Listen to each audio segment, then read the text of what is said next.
Okay, I'm just going to warn you right now. Talking about this might actually make you do it. Yeah, I'm talking about yawning. So if you feel one coming on, just let it happen. Today, we're diving into why a simple yawn can just rip through a room like a virus. It's this thing scientists call a neural echo, and trust me, it's way cooler than you might think. You know the scene, right? You're in a meeting, maybe a classroom, and one person yawns. And then, bam, it's a chain reaction. Suddenly, everyone's doing it. So what's the deal? Why is just seeing someone yawn, or heck, even just hearing me talk about it right now, enough to set you off? All right, so the first thing you need to get out of your head is that it's just about being tired or bored. I mean, sometimes it is, but contagious yawning, that's a whole different beast. The real answer is, well, it's way more interesting. It's a reaction that's deeply, deeply woven into our biology and even our social instincts. So to really get why this happens, we've got to take a peek inside the brain. We need to find the little mechanism that's basically pulling the strings and putting your body on complete autopilot. Okay, so say hello to the main culprits. They're called mirror neurons. And these things are absolutely incredible. Think of them as your brain's built-in copy-paste function. They don't just fire when you do something, they fire when you just watch someone else do it. It's almost like your brain is running a little virtual reality simulation of whatever you're seeing. So here's how it works, and it's super direct. Step 1, you see a yawn. Step 2, instantly, those mirror neurons light up like a Christmas tree, basically pretending you're the one yawning. And step 3, that activity triggers a totally automatic reflex, and boom, you yawn. It's really that straightforward. And here's the wild part. This whole thing, it's not a choice. You're not consciously deciding to yawn.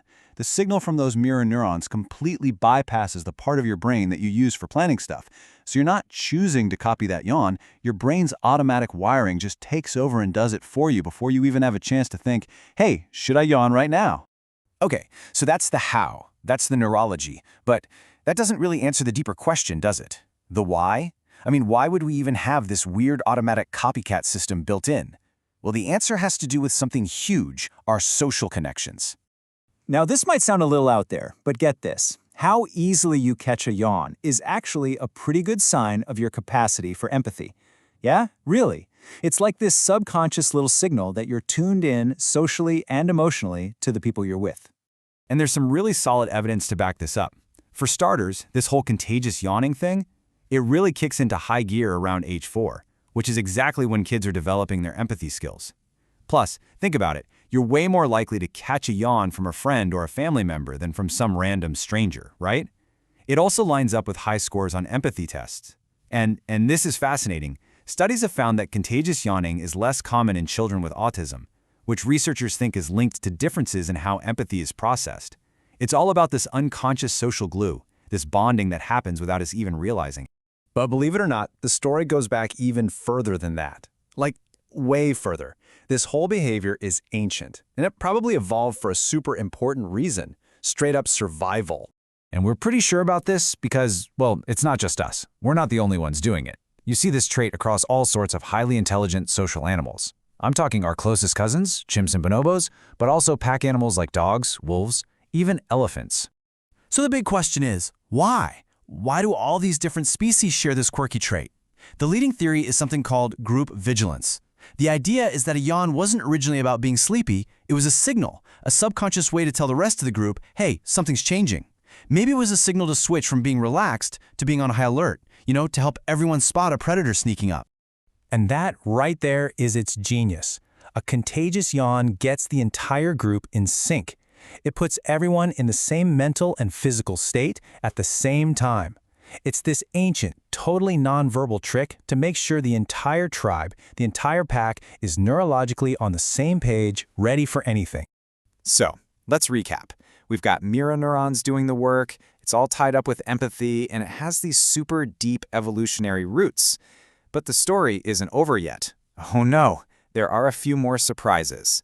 Because it turns out, you don't even need to see a yawn to catch it.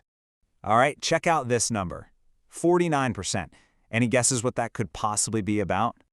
Get this. That's the percentage of people in a study who started yawning without seeing a single thing. All they did was hear a recording of a yawn. Nearly half the people. That just shows you how incredibly powerful and hardwired this reflex really is.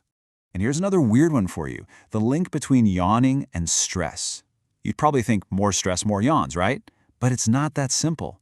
It really depends on the type of stress.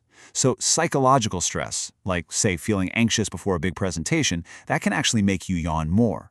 But intense, physical stress, that full-on fight-or-flight response, that can slam the brakes on the urge to yawn completely. Isn't that wild? And if you thought it couldn't get any weirder, it does. Even the temperature of the room you're in matters. Some studies suggest yawning helps cool down your brain. So what does that mean? It means you might actually be more likely to catch a yawn in a colder room, all because your brain is trying to regulate its temperature. Crazy, right? So when you piece it all together, this thing we just write off as a simple, sleepy reflex is, well, it's anything but.